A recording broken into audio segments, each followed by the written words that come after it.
¿sí? Israel, bienvenido, un gusto, un placer. La comunidad internacional de Mendoza te da la bienvenida en esta tarde-noche para todo el grupo.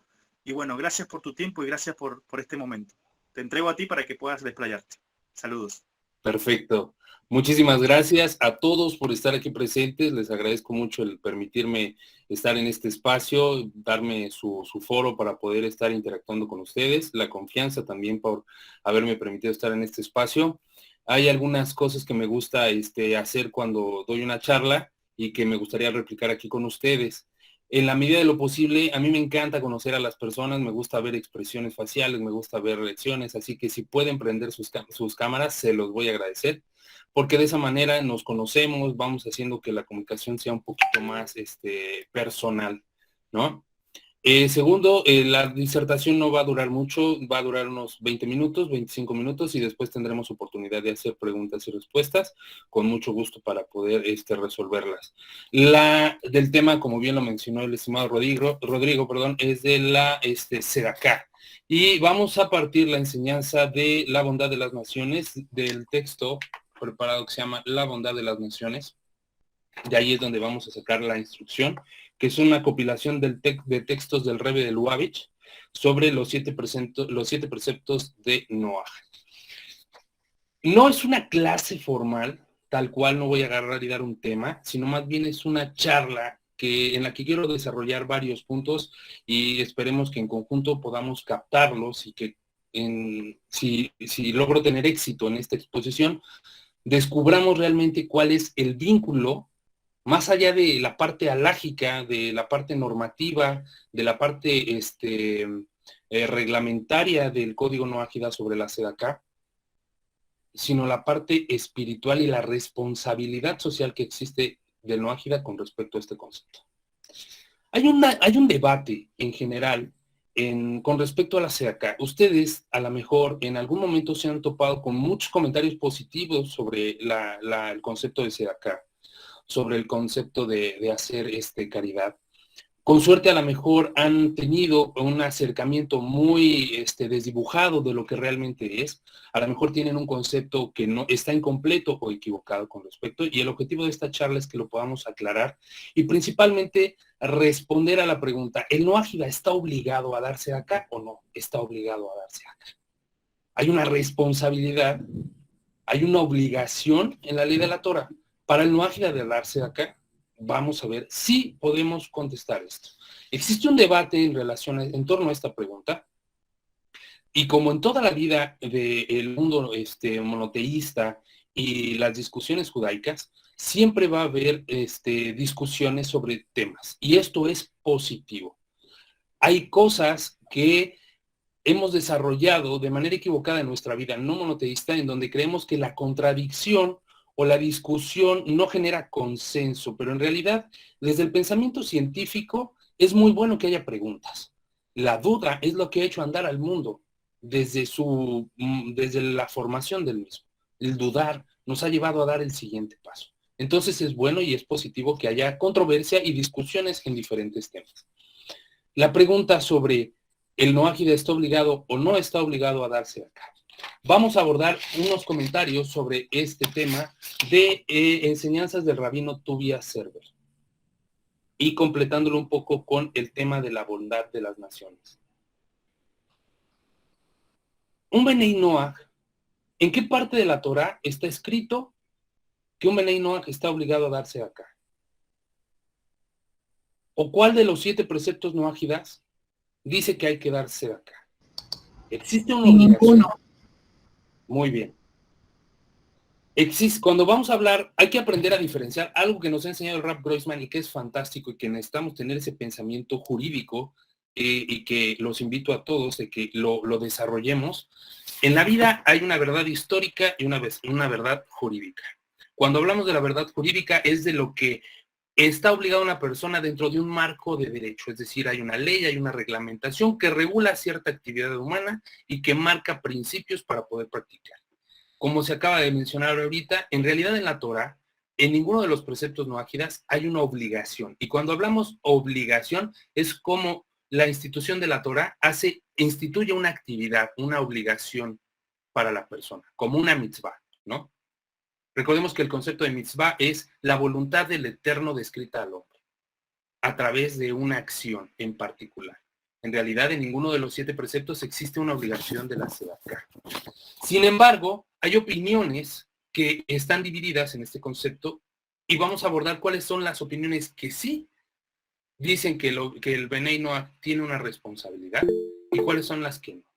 Y primero para esto vamos a trasladarnos al Talmud, en el Talmud de Babilonia, en el Tratado de Sanedrín 37b, en donde hace referencia al siguiente texto. Y Dios dijo, ¿acaso yo me oculto de Abraham que lo hago? ¿Acaso yo me oculto de Abraham en lo que hago? Perdón. Porque sé que ordenó a sus hijos y a su casa después de él para hacer sedacá y rectitud. Sus hijos para el juicio y su casa para la sedacá. Como todos sabemos, Abraham el patriarca del pueblo de Israel, en estricto sentido, él no era israelita, él era un hebreo. En estricto sentido, él no era judío, él era una persona monoteísta en un mundo lleno de politeísmo. Y tenía la práctica de la tzedakah. En cierto modo, aquí hay un antecedente que una persona no judía practica la tzedakah. Hay un antecedente, ya tenemos aquí una referencia de que Abraham sí practicaba la tzedakah y que además instruyó a su casa, a sus hijos, para poder seguir practicando la misma. Segunda opinión. El Rambam dice, sí, los gentiles están obligados a hacer tzedakah como una ramificación de la mitzvah, del precepto de establecer leyes y cortes de justicia. ¿Por qué? Porque la palabra tzedakah proviene de la raíz hebrea tzedek, que quiere decir justicia. Por lo tanto, el acto de la tzedakah establece una justicia en el mundo. Viene a dictar justicia en el mundo. Por lo tanto, Rambam opina que está obligado como una ramificación de la mitzvah de establecer leyes y cortes de justicia. Por otro lado, también tenemos un comentario en el Talmud sobre el profeta Yehezkel, del capítulo 16, versículo 49, donde dice, he aquí, este fue el pecado de tu hermano Sedom, orgullo, saciedad de pan y tranquilidad del silencio. Poseía ella y sus hijas. Pero la mano del pobre y del menesteroso no fortaleció. ¿Qué quiere decir esto? Que el pecado que cometió la ciudad de Sodoma es que prohibió totalmente la tzedakah. Prohibió totalmente la ayuda comunitaria. La restringió a tal punto que la legalizó, que la constituyó como una ley y no se veía como un acto de injusticia, sino por estar regulada por el sistema de gobierno de Sedom. No se observaba, no se alcanzaba a ver que en realidad era una falta la que se estaba cometiendo. Y se practicaba como un argumento legal. Por lo tanto, aquí tenemos otro antecedente de que la ciudad sedomita, no judía, también fue sancionada por Dios por no practicar y por prohibir la tzedakah. Las opiniones que también se encuentran que están en contra, que dicen que el Noachida no está obligado, también provienen, en cierto modo, de Maimónides, de una opinión de Maimónides, donde dice que no está obligado, pero igual es apropiado participar de esta actividad. Es decir, que como tal, de manera tácita, es decir, explícita, escrita, no está señalada por la Torá la obligación del Noachida a la tzedakah. puede venir como una ramificación, como una derivación de una práctica dentro de otra mitzvah, pero no está literal, plasmada en el documento, en donde diga el no ágida está o el no judío está obligado a practicarse. Sin embargo, el Rambam hace esta anotación y es aquí donde tendremos que tener esta visualización muy clara sobre lo que es permitido y prohibido versus lo que es apropiado y no apropiado. No son lo mismo. ¿Qué es lo que está permitido y prohibido? Bueno, es lo que está regulado. Cuando hablamos de obligación, empezamos la clase diciendo, cuando nos referimos a la palabra obligación, es que existe un documento legal que coacciona, que regula, que dirige a la persona para el cumplimiento de una actividad. Pero cuando hablamos de algo que es apropiado, estamos hablando de algo que sale de ese cuadro. Es decir, no está obligada porque no hay un marco legal que lo obligue, pero sí es una práctica muy apropiada para poder llevar a cabo. ¿Por qué si la tzedakah, esta es una pregunta, ¿por qué si la tzedakah es una obligación para el no ágida? Ante el argumento, el Talmud se pregunta, ante el argumento que dice que sí es una obligación para el no ágida, el Talmud pregunta, ¿por qué si la tzedakah es una obligación para el no ágida? ¿Por qué no está dentro de los preceptos universales? Primero, hay que razonar esta pregunta. La tzedakah es una mitzvah positiva, es decir, es una mitzvah, es un mandamiento de acción, de hacer. Y de los 7 preceptos no ágidas, 6 son de restricción, es decir, 6 son de no hacer. Y el 7º, que sí es de hacer, habla de establecer leyes y cortes de justicia. ¿Por qué no son 8? ¿Por qué? Pregunta el Talmud, si está obligado el no ágida, ¿por qué la Torah no dictó 8 leyes? El Talmud contesta, sí se encuentra el precepto de la tzedakah dentro de los 7 preceptos no ágidas, pero desde su aspecto negativo, habitando dentro de la mitzvah de establecer leyes y cortes de justicia. ¿Cómo es esto? La justicia tiene 2 aspectos, uno positivo y uno negativo. El positivo es establecer las leyes y cortes de justicia, y el negativo, es decir, el de no hacer, es el de no hacer actos de injusticia, porque por eso se establecen las leyes y cortes de justicia, para evitar, para no hacer actos de injusticia. Por lo tanto, la tzedakah se encuentra dentro de del 7º precepto en su aspecto negativo, es decir, no ser injusto en el mundo, no practicar injusticia en el mundo. Esta es la parte más sesuda, más algo enredada, la más estricta, la más cuadrada, la menos romántica con respecto a la práctica de la tzedakah. Ahora vamos a ver la definición de tzedakah desde un aspecto moral. Muchas personas que se han acercado al mundo del monoteísmo, de primera instancia, relacionan la tzedakah con algo que se llama diezmo. Y las personas que venimos de otras religiones, asociamos la palabra diezmo, desgraciadamente, tiene una connotación negativa. ¿Por qué? Porque recordamos nuestra vida en otras religiones en donde el líder religioso coaccionaba a la persona, obligaba a la persona a dar ese dinero y a dar de más. Y te venía con mentiras y con choros y te venía y te decía, si tú das, Dios te va a multiplicar. Y había gente estafada literalmente, ¿no? Había gente que entregaba todo. Como esto, podremos encontrar muchos escenarios. ¿Saben qué es lo bello de ser neomonoteístas? Que conocemos la vida idólatra pasada y que sabemos, nadie nos va a venir a contar esas cosas, las vivimos en carne propia, ¿no?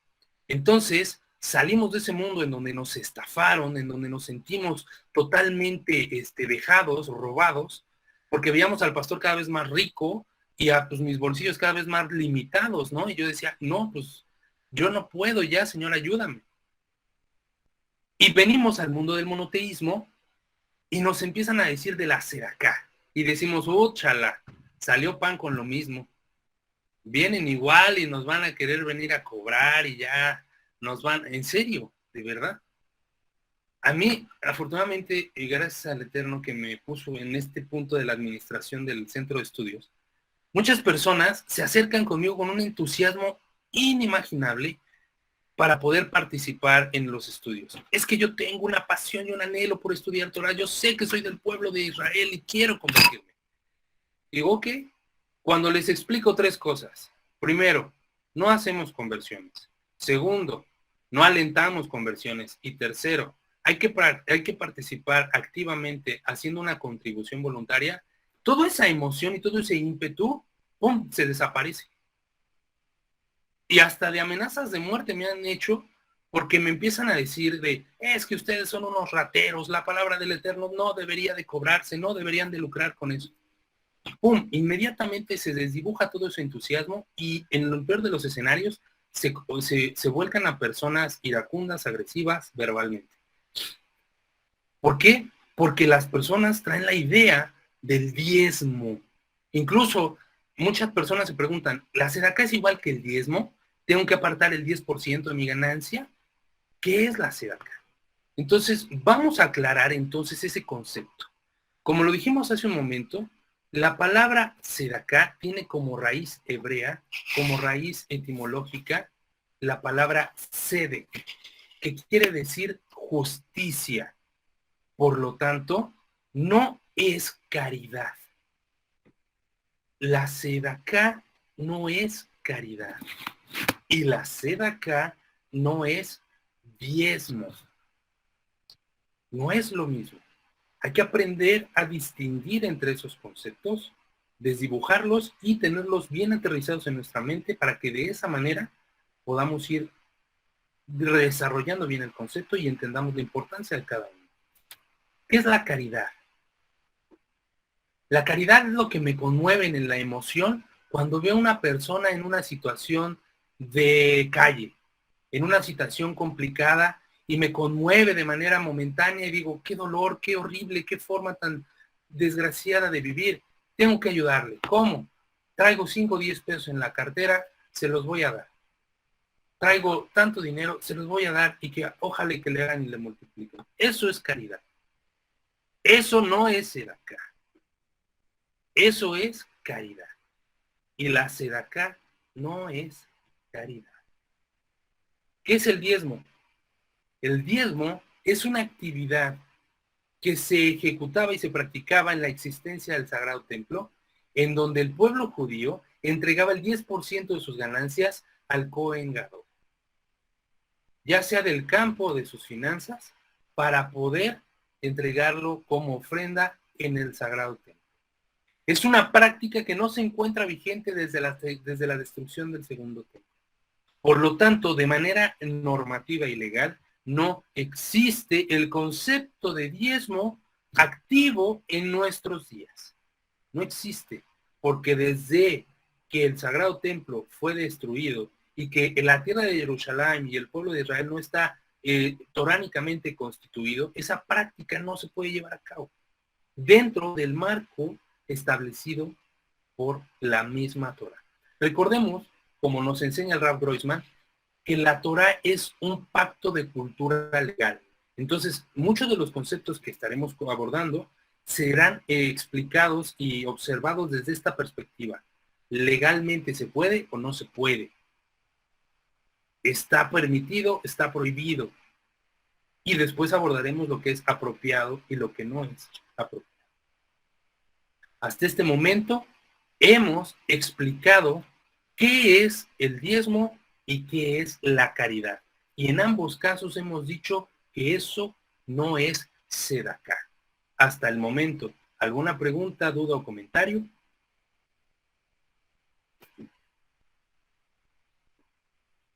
Perfecto. El que calla otorga. Continuamos entonces. Entonces, ¿qué es sedacá? Ya sabemos lo que no es, pero entonces hay que definir qué es. Para poder definir qué es, vamos a poder realizar una remembranza de características del pueblo judío, partiendo de las enseñanzas, del rabino Pinchas Berner. De acuerdo con el Talmud, hay 3 características que definen al pueblo judío. Son Rahamim. ¿Qué quiere decir eso? Que el pueblo judío tiene compasión. Siente una empatía constante con el dolor ajeno. Se compromete o se siente comprometido con el dolor ajeno.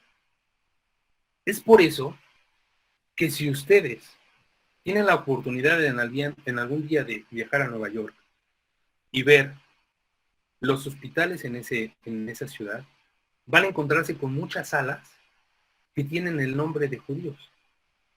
Porque muchas personas judías dan importantes sumas de dinero para la construcción de espacios médicos, de hospitales, que ayuden a la comunidad, que ayuden a las personas, porque empatizan con el dolor, se sienten responsables con el dolor. Otro aspecto que define al pueblo judío es que son modestos y tienen pudor. Esto es heredado del primer hombre, del Ben Adán. Cuando él se miró desnudo, cubrió su cuerpo con hojas para no ver su desnudez, porque sabía la inferioridad de él y de su cuerpo frente a la totalidad y la magnificencia del Creador. Sintió pudor y modestia. El pueblo judío es modesto. Ustedes lo han visto. Los judíos ortodoxos son personas muy modestas, muy sencillas, que no ostentan dinero, pese a que lo pueden llegar a tener, no ostentan riquezas. Son personas que viven dedicadas al estudio de la Torá, muy, muy, muy dedicados al estudio y a la práctica, y para ello su forma de vestir es muy recatada, muy modesta, nada exuberante, ¿no? Y también son Gomeli Hasadim, es decir, que practican actos de bondad, hacen actos de bondad, comparten lo que tienen con los demás, comparten lo que tienen con su comunidad. Estas 3 características, en realidad, son deseables de imitar.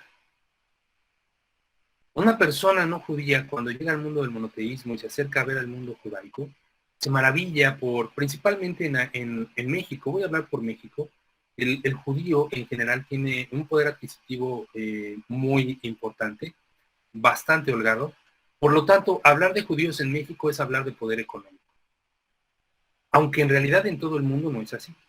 Hay muchos judíos en los cuales su condición económica es totalmente diferente.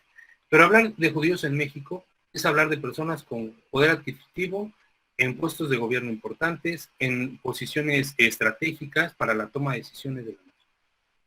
Por lo tanto, cuando uno habla de judíos, inmediatamente uno empieza a generar una alta expectativa sobre el poder económico. Y empieza a crear una expectativa de decir, si yo me comporto como un judío, me va a ir bien en el dinero, me va a ir bien en el poder.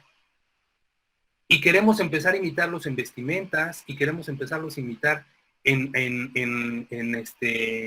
usos y costumbres, pero sin conocer en realidad lo que nos corresponde a nosotros como no judíos.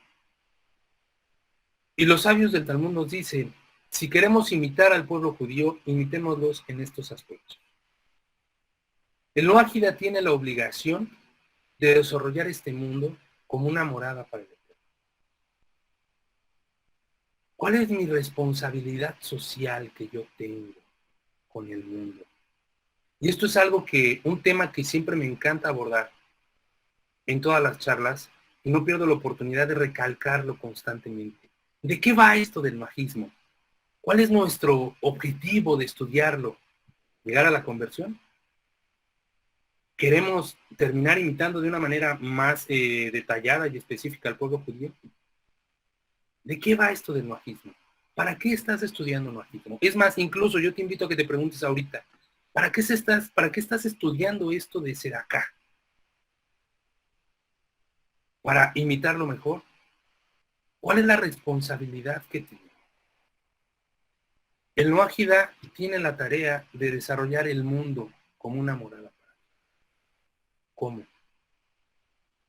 ¿Cómo desarrollamos el mundo para hacer de esto una morada para ti? Si se dan cuenta, las comunidades judías son limitadas y son cerradas porque no todos practican sus mismos valores, intereses. Por eso es de que la comunidad es cerrada. Y todos, en general, observamos muchas virtudes del pueblo judío. Se ayudan entre sí, se prestan dinero. Cuando ven una persona que está en problemas financieros o problemas de parnasá, la comunidad se une y lo ayuda y lo hace salir adelante, ¿no? Y todos empezamos a observar ese tipo de prácticas y decimos, wow, yo quisiera ser como ellos. Mi pregunta es, ¿qué te lo impide? ¿Qué te impide llegar a ser así? ¿Qué te restringe? ¿No te das cuenta que tú como Noágida tienes la responsabilidad social, no solo con tu vida espiritual, sino con tu entorno en sociedad? La unidad, la célula del Estado es la familia. En la teoría política clásica, la célula del Estado es la familia. Por lo tanto, si quiero transformar mi país, necesito transformar mi familia, mi círculo interior. Empezar a transmitir un código de valores diferente. ¿Qué código de valores? Rajamín, tener compasión. ¿Qué código de valores? Baí Shamin, ser modesto. ¿Qué código de valores? Gomelin Hasadim, tener actos de bondad. ¿Con quién? Con mi familia directa. Porque si mis hijos ven que yo practico esto, seguro lo van a imitar.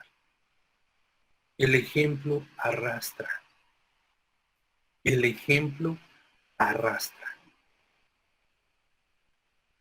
Una vez en una entrevista con el estimado Meir Shalom, en su canal de Pavimento Noágida, me hizo la pregunta de ¿cómo es posible educar a los niños noágidas de las nuevas generaciones?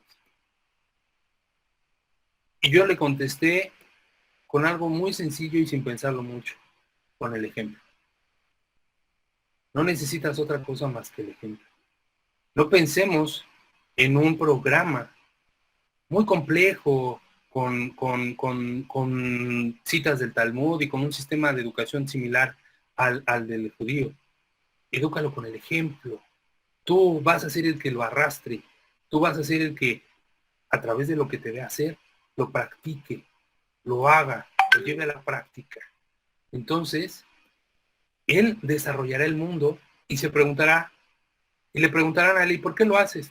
Pues porque así lo hacía mi papá, porque así me enseñó mi mamá, porque a mí me educaron así, que eso es algo que se debe de hacer. ¿Qué es la Sedacá? La Sedacá es un acto de justicia social. No habla de la bondad que tienes en el corazón para repartir dinero a la gente cuando te conmueven a dolor. No, habla de la responsabilidad que tienes tú con tu sociedad, de la responsabilidad que tienes tú como individuo, como peruano, como costarricense, como argentino, como bolivariano, como ecuatoriano, como mexicano, como humano, como ser humano, a llevar a la práctica lo aprendido y desarrollar este mundo a través de un acto de justicia. La palabra sedacá en hebreo viene de la palabra sedek, que es justicia. Hacer actos de sedacá no es desarrollar tu humildad, es hacer un acto de justicia social, es reconocer dos cosas. Que lo que tú has recibido como ganancia no solo es producto de tu esfuerzo y habilidad, sino que también es la participación de Dios en tu ganancia. Cuando tú haces un acto de sedacá, lo que tú estás haciendo es reconocer que Dios existe y Él participa de manera activa en tu vida a través de la parnasá que te llega. Y reconoces que es justo el entregar algo de lo que Él te ha entregado.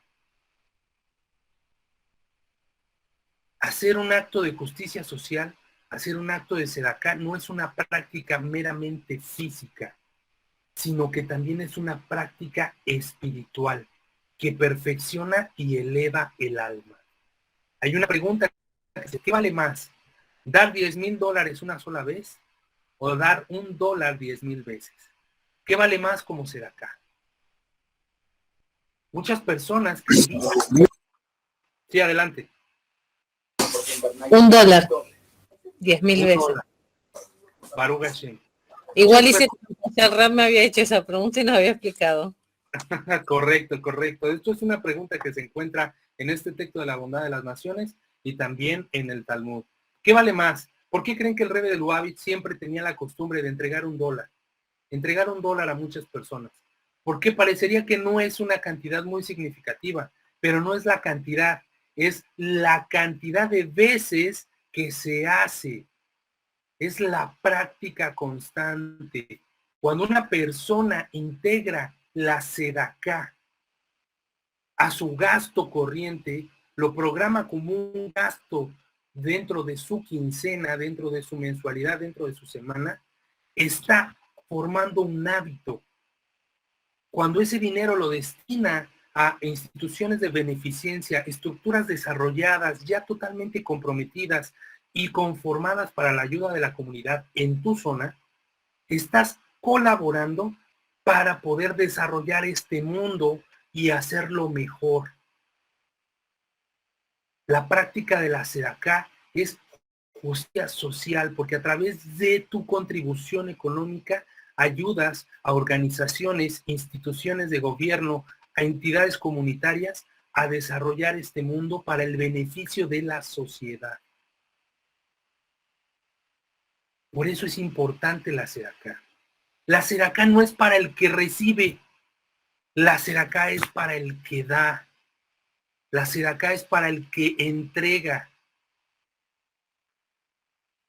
¿Por qué? Porque la Biblia dice, porque la Torah dice que hay que dar para recibir. Cuando ustedes van y riegan un jardín, lo que sale beneficiado son las plantas que llega el agua y riega todo el jardín, ¿no? Se alimentan de esa agua que llega. Pero no solamente el pasto se moja ni las plantas, sino también se moja la manguera que traslada el agua de la llave al pasto. Cuando nosotros servimos como un conducto para poder llegar esa sedacá a la persona que lo merece, que lo requiere, nosotros mismos nos estamos bendiciendo porque estamos fungiendo como manguera.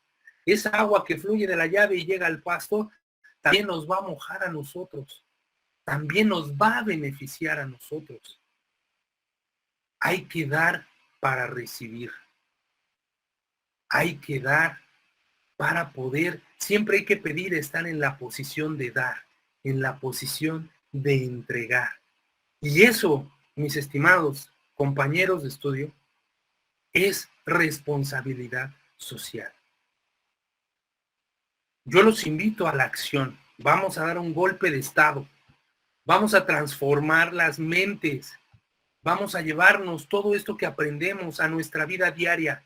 Que no nos dé miedo decir que somos noágidas, pero no presumirlos nada más de palabras, sino llevarlo a la acción. Que vean y me digan, oye, ¿tú por qué separas ese dinero? Porque tengo una obligación. ¿Con quién? Con mi sociedad. ¿Por qué a las personas, a los adultos mayores hay que tratarles con respeto?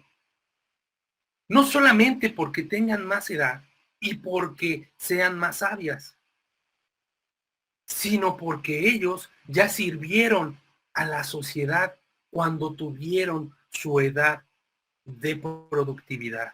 Generaron una riqueza a tu entorno, sirvieron con cuerpo y alma a desarrollar el mundo en el que vivieron, con una práctica económica, tuvieron un trabajo, fueron soldadores, fueron panaderos, fueron mensajeros, fueron presidentes, lo que hayan hecho, pero con su vitalidad, con su cuerpo, prestaron un servicio a la sociedad. Solo por eso debemos de tratarlos con respeto, porque ellos te han servido y han dejado parte de sí a nuestro entorno. ¿Qué estás haciendo tú? ¿Qué estás transformando tú? ¿Con qué te has comprometido? ¿Crees que ir a trabajar solamente te beneficia a ti? No. Beneficia a todo lo que está a tu alrededor. Formas parte de una cadena económica mayor a la que tú crees que estás ligado. Si tú no tuvieras dinero, no tendrías dinero para comprar comida. Por lo tanto, no habría productores que tuvieran que comprar, que sembrar, ni transportistas que tuvieran que llevar el producto del campo a las centrales de abasto y de las centrales de abasto a los mercados mayoristas y de los mercados mayoristas a los tianguis y de los tianguis a la verdulería en donde tú compras tu verdura. Estamos vinculados a ese nivel. Por eso todos estamos interconectados y esto es una maravilla. Me alegra mucho el poder ver que la comunidad se llama Comunidad Internacional de Mendoza. Baruch Hashem. Que no solamente se circunscribe a la ciudad de Mendoza, muy bella por cierto, sino que también abarca un mensaje universal. Nos liga con la responsabilidad social que como seres humanos tenemos. ¿Y qué es ser humano? Es ser un Benei Noach.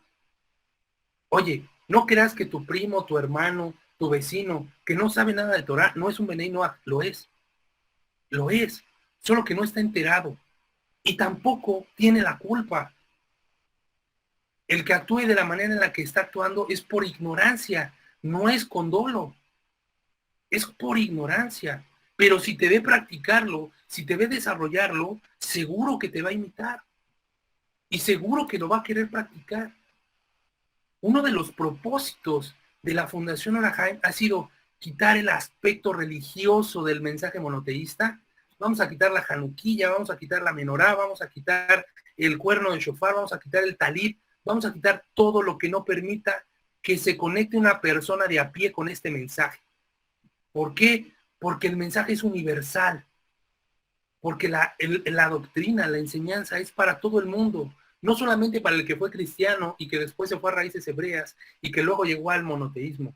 No, es para el bolero, es para el albañil, es para el arquitecto, es para el ama de casa, es para la abuelita, es para la tía, es para el hijo, es para el estudiante, es para la maestra, es para todos aquellos que nunca han tenido contacto con este tipo de enseñanza, pero que en él encuentran contenido, sentido y significado, y principalmente un propósito. Un propósito. Elevamos nuestro nivel de conciencia a la universalidad. Dejamos a un lado los partidos políticos, dejamos a un lado los colores del partido de fútbol al que le voy, al equipo de fútbol, porque solamente dividen. No importa, cada quien puede ir al que quiera, cada quien tiene su pasión y está bien, pero eso no me hace distinto a ti. Una de las enseñanzas del rabino Groisman, que también es importante y que me encanta abordarlo, es el tema de la homosexualidad. Y lo voy a solamente a rozar. Han llegado personas a la fundación preguntando, yo que soy un homosexual, ¿puedo practicar la Torah?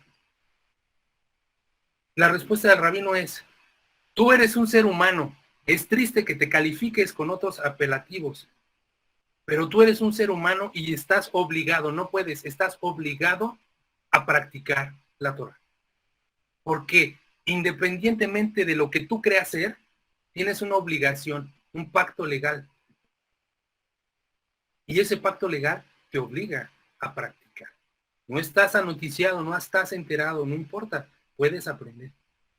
Quítate de la cabeza el que es que yo soy judío o es que yo soy noágida nada más. No, tú eres un ser humano. Es que yo soy comunista, yo soy capitalista, es que yo soy socialista, es que yo soy homosexual y yo soy lesbiana. Quítate de eso, tú eres un ser humano. Quitemos las barreras. No nos segmentemos. Abramos, elevemos el nivel de conciencia. Todos tenemos características particulares. Todos tenemos nuestra propia esencia. Todos tenemos una misión particular en este mundo, pero también tenemos una misión general, que es desarrollar este mundo, hacerlo de un lugar que more Dios. Cuando la gente me pregunta, ¿tú crees en Dios? ¿Cómo es que crees en Dios? ¿Por qué le llamas a Hashem? Porque yo no creo en el Dios que está solamente en la iglesia, porque yo no creo en el Dios que está solamente en el templo cristiano, porque yo creo que Dios está en la manera en cómo trato a los demás, cómo me comunico con los demás, cómo participo activamente en mi trabajo, cómo me comprometo laboralmente a hacer lo que hago de manera profesional, cómo me responsabilizo por mis errores y busco solucionarlos. Porque quiero que la gente vea que Dios está en mi vida, no de una manera religiosa, sino de una manera práctica, todos los días, que me rige hasta en mi manera de hacer mi trabajo, de cómo me dirijo con los demás. Y la Sedacá es una gran diferencia. ¿A quién hay que hacerle Sedacá? Primero, la primera Sedacá, dice el Talmud, la primera Sedacá que se tiene que hacer es con uno mismo.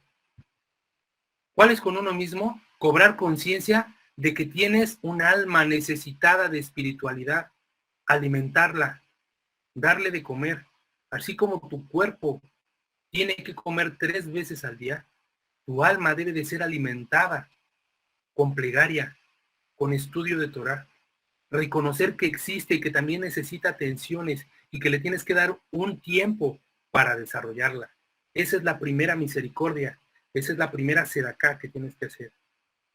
Con tu familia, proveer a tu familia de todo lo que necesita, ser un sustento, darle, atenderle, sostenerle, agradecerle al Eterno que Él es el salvoconducto a través de nuestro trabajo en donde deposita las bendiciones y nos hace gente productiva y sostenedora de nuestra casa, en el caso del varón, en el caso de la mujer, una mujer que educa con temor al Eterno, con práctica, con sabiduría, contemple con entendimiento, no solamente a sus hijos, sino también a su marido, porque el marido necesita ser educado, necesita ser guiado por la mujer.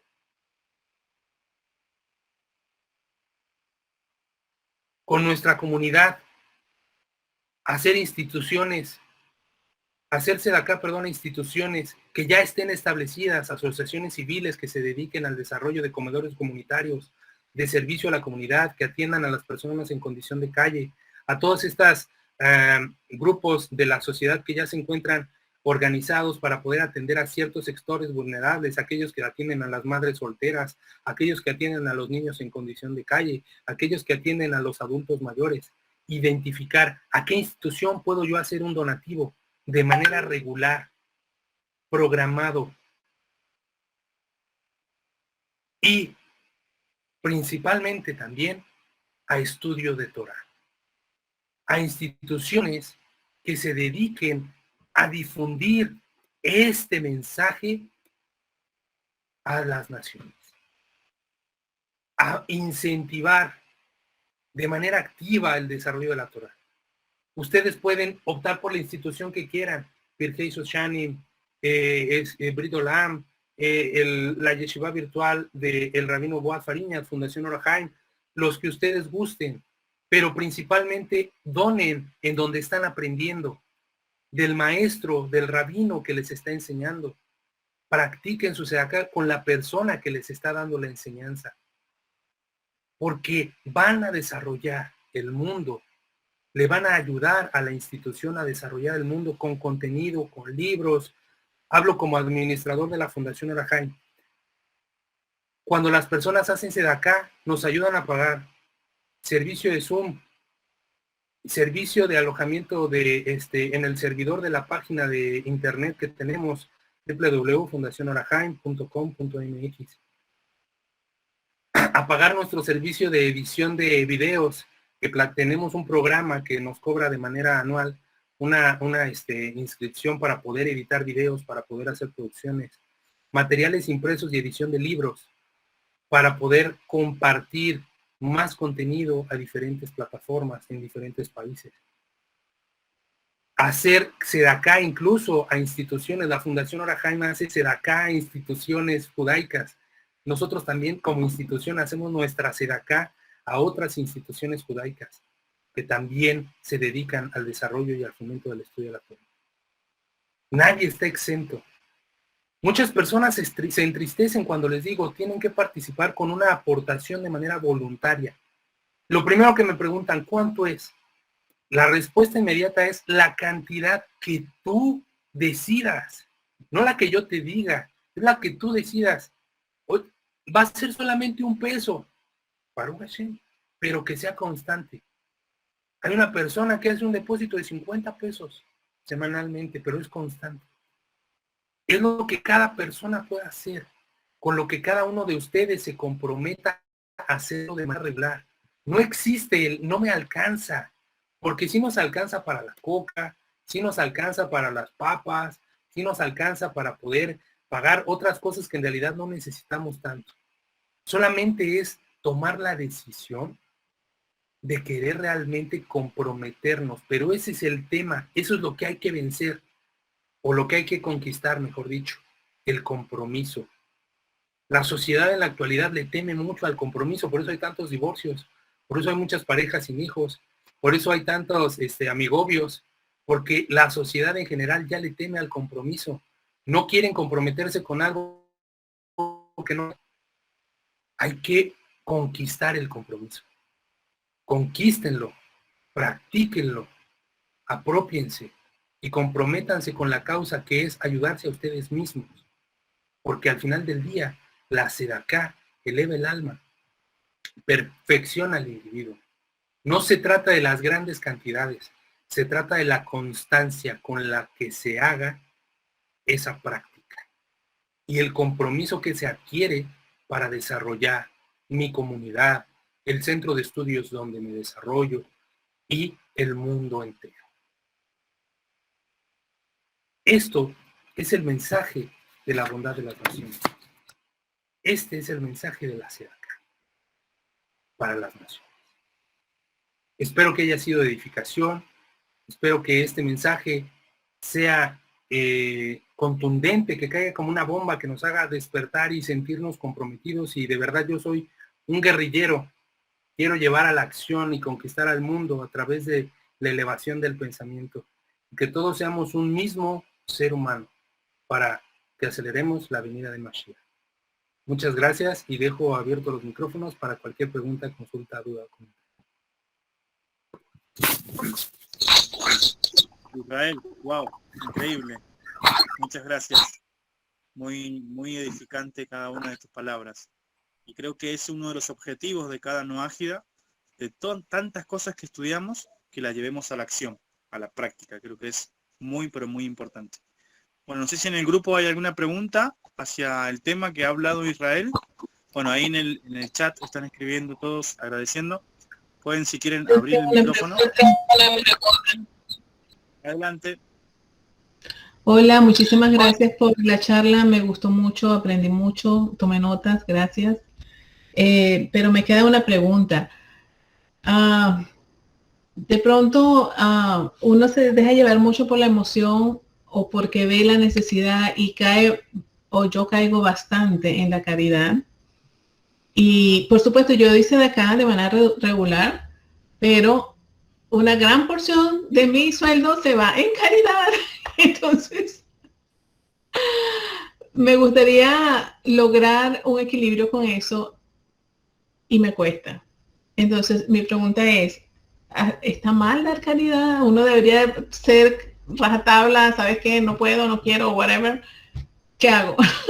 Ok, bueno, primero, el que diferenciemos entre sedacá y caridad no quiere decir que una sea buena y otra sea mala. Las dos las puede practicar, pero hay que tener muy claro que la caridad no es sedacá. Porque muchas personas creen que por darle 5 o 10 pesos a una persona en el crucero, ya hizo sedacá. Eso no es sedacá. La SEDACA es un gasto programado dentro de nuestra quincena o nuestra mensualidad que se integra dentro de la programación de pagos y que ya, yo voy a traer una rampaguera, tengo que pagar la luz, tengo que pagar el teléfono, tengo que pagar la renta y mi SEDACA. Ya está programada, ¿sí? Que usted puede seguir dando caridad, lo puede seguir dando.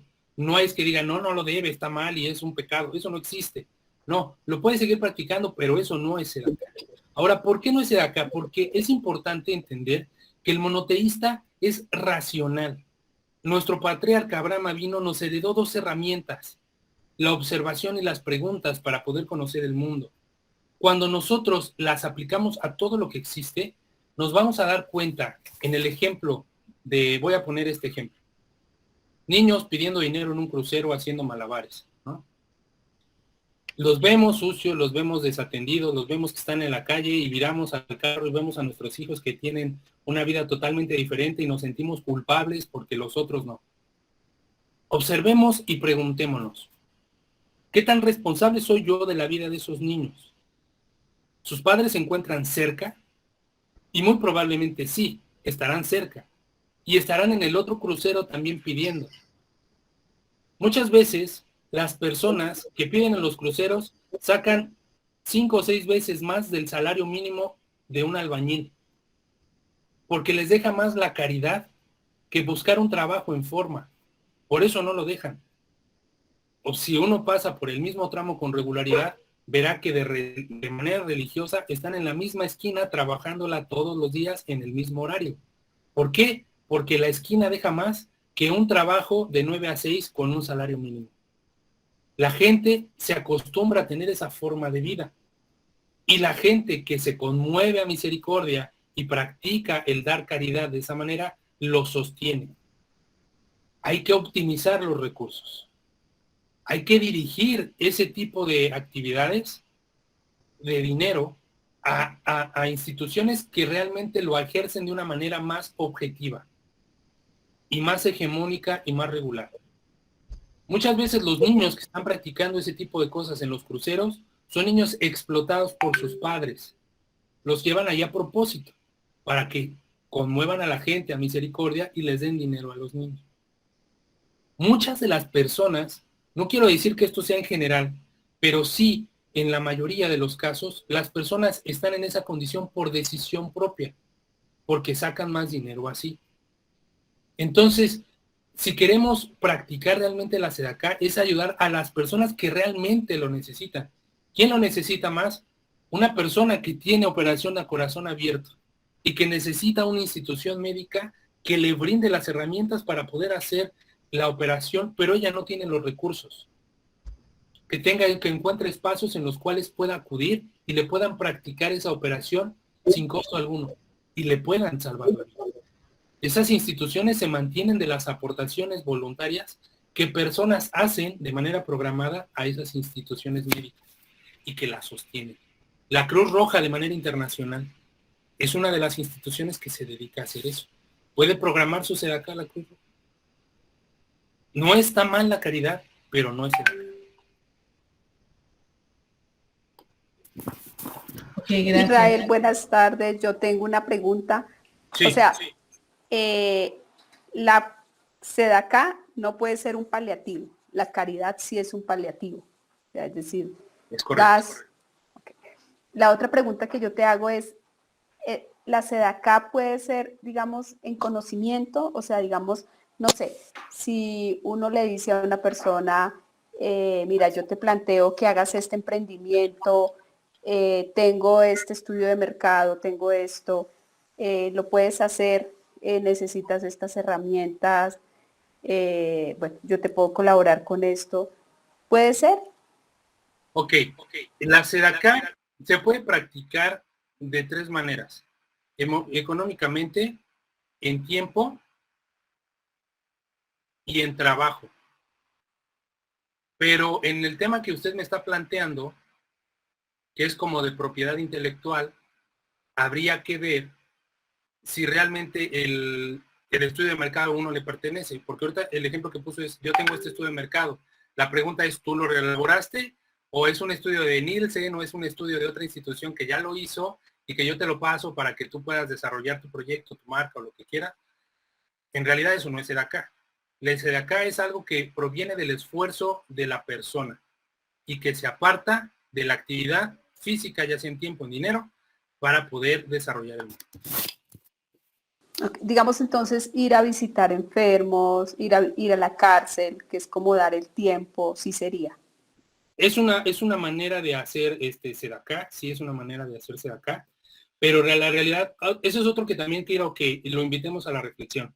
Regularmente una persona, siempre pasó en 2017, hubo un terremoto aquí en México, justamente como a unos 72 kilómetros de donde yo vivo, fue el epicentro.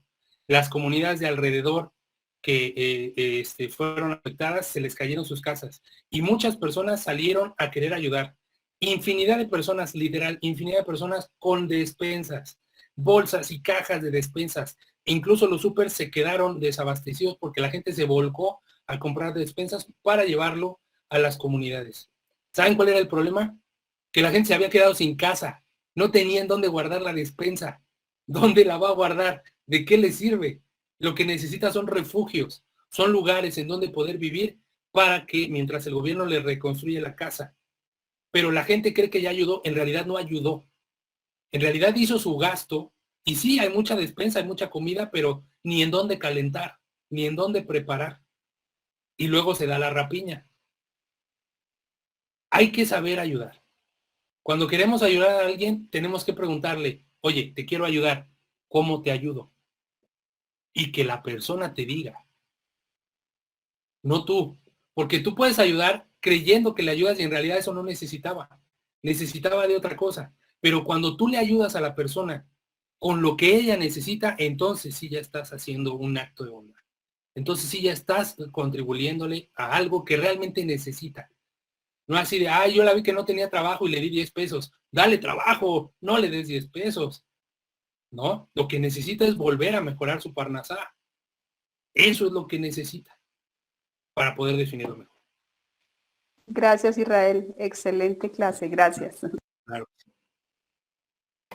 Querido Israel, tener una habilidad o que tú hagas, normalmente cobres por un servicio y decidas hacerlo de manera voluntaria, como una manera de ayudar a la persona o a la comunidad, ¿eso es considerado SEDACA también? Sí, también puede ser considerado como SEDACA, la mano de obra. Ya, ok. Bueno, y agradecerte la pasión con la que compartes tus entrenamientos. Eres como un poeta, hablas como un poema. No sé si los demás se han dado cuenta, pero mueve muchas emociones y las personas que mueven emociones pues son las que hablan del corazón, ¿no? Así que te felicito de ese trabajo espiritual que estás haciendo porque llega y emociona y apasiona. Así que muchas gracias porque lo sabes compartir. Gracias. Muchas gracias, estimada Baruch, a ustedes por tener el tiempo y los oídos para querer escuchar. Les agradezco mucho. Una pregunta para que me quede claro. Entonces, SEDACA, yo designo una cantidad mensual, la que yo elija. No se me impone ninguna cantidad. No hay una cantidad fija, no podemos agarrar y decir, vas a darme tanto. Como el diezmo, por ejemplo. Exactamente, como el diezmo. O sea, legalmente no puedo yo agarrar y decir ahorita, tienen que dar diezmo, porque no. Estaría yo cayendo en una transgresión, inventándome una mitzvah que no existe, que no es practicable en este momento y que no está dirigida al pueblo noájida, que solamente está dirigida al pueblo judío. La idea es de que cada uno se haga un compromiso personal. Ya cada quien decide la cantidad, ¿no? Por ejemplo, es más fácil agarrar y decir el 10% para todos. Siempre decimos, no, pues 10%, porque ya lo preparas y dices, no hay problema, es el 10%. Pero no es que digas, es que la regla es el 10%. No. Cada quien dice, no, pues yo voy a dar esta cantidad de manera regular, quincenal, mensual, semanal, como lo decidan, pero que el compromiso es personal. Una de las frases que utilizamos en la Fundación Or HaHaim es, si bien la institución no es una institución con fines de lucro, pedimos de todos los participantes que se hagan un compromiso personal de realizar una aportación de manera regular. Pero no, el compromiso no es con la fundación, el compromiso es contigo. Hazte tú el compromiso de realmente hacerlo. Porque como sea, nosotros nunca estamos tocándoles a cada uno, oye, no has aportado, oye, yo nunca estoy cobrando, nunca la Fundación Orahaim le cobra a nadie. Muchas personas escriben apenadas diciendo no he podido, no hay problema, cuando puedan sabemos que lo harán. Pero el compromiso es personal, porque al final del día es con Dios, no con nosotros, no con la Fundación, es con Dios. Eso sí lo entiendo, pero no hay cantidad. O sea, si yo digo, voy a aportar, por decir una cantidad, 1,000 pesos mensuales, nada más comprometerme con esa cantidad que sea mensualmente. ¿Sí es así? Si ese es lo que ha dispuesto, adelante, sí. Bien, gracias. Yo tengo una consulta. Sí.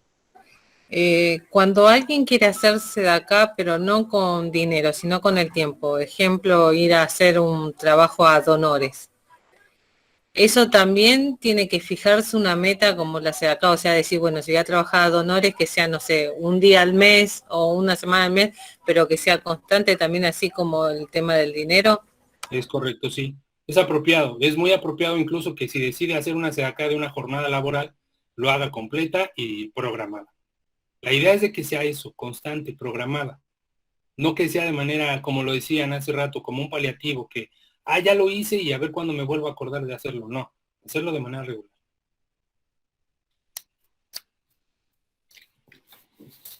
¿De acuerdo? ¿De acuerdo? Israel, excelente. Bueno, había una pregunta en el chat, pero creo que la respondiste ya con la respuesta que le diste a Alma. Bueno, Yochebet había preguntado. Yochebet, puedes abrir el micrófono si quieres preguntar.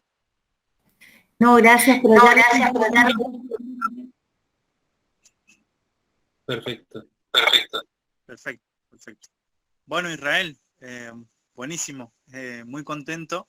Disfruté cada minuto de la clase.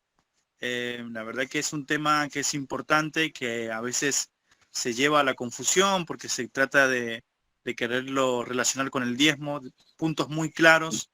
Te agradezco mucho por tu tiempo y bueno, por este excelente discurso. No sé si hay alguien que tenga una pregunta más. Si no, bueno, feliz séptimo día para todos en esta noche, en este día. Que el Eterno les bendiga en gran manera, que puedan disfrutar en familia, la puedan pasar lindo. Creo que hay mucha gente que se conectó, que debe ser de la Fundación Orahaim, que no me es familiar el nombre, pero bueno, un gusto conocerlos. Yo soy Rodrigo Miranda, soy parte aquí de la comunidad no ágida, bueno, que comenzó aquí en Mendoza, pero ya le llamamos comunidad internacional, con un grupo maravilloso de personas de toda Latinoamérica, y que bueno, juntos podamos construir un mundo mejor. Ustedes ahí, Israel, en México, nosotros aquí en Argentina, y todos en cada uno de sus países podamos construir una sociedad mejor con todos estos valores, estos principios éticos, morales que nos llevan a ser buenos seres humanos, porque en realidad ese es el fin. Lo aclaraste muy bien, somos seres humanos, ¿sí? No hay que limitarse. Así que gracias, Israel. No Muchas gracias, estimado. Muchas gracias, estimado. Ha sido un placer para mí participar en esta clase. Es un momento de mucho gozo para mí. Me alegra mucho el poder siempre compartir palabras de Torah y principalmente este mensaje que quiero que como que se disemine como el COVID, ¿no? Que sea contagioso, viral y que nos infecte a todos de manera positiva para poder transformarnos de manera emocional, espiritual y en la práctica. Que sea prontamente y en nuestros días. Les deseo un excelente día. Shalom, shalom. Shalom a todos. Shalom a todos. Bendiciones. Shalom,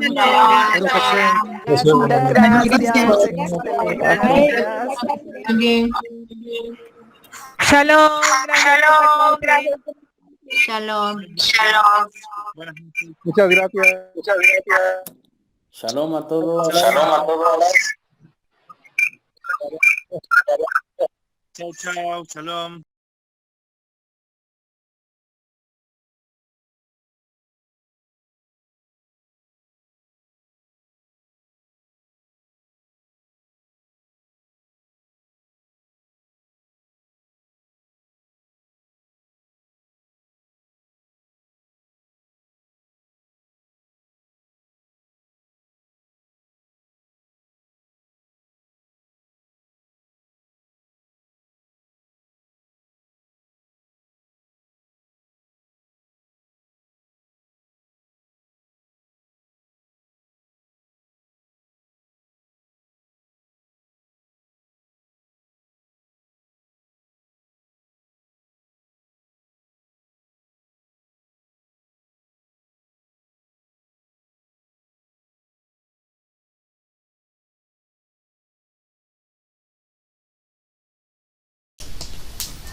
Shalom, shalom.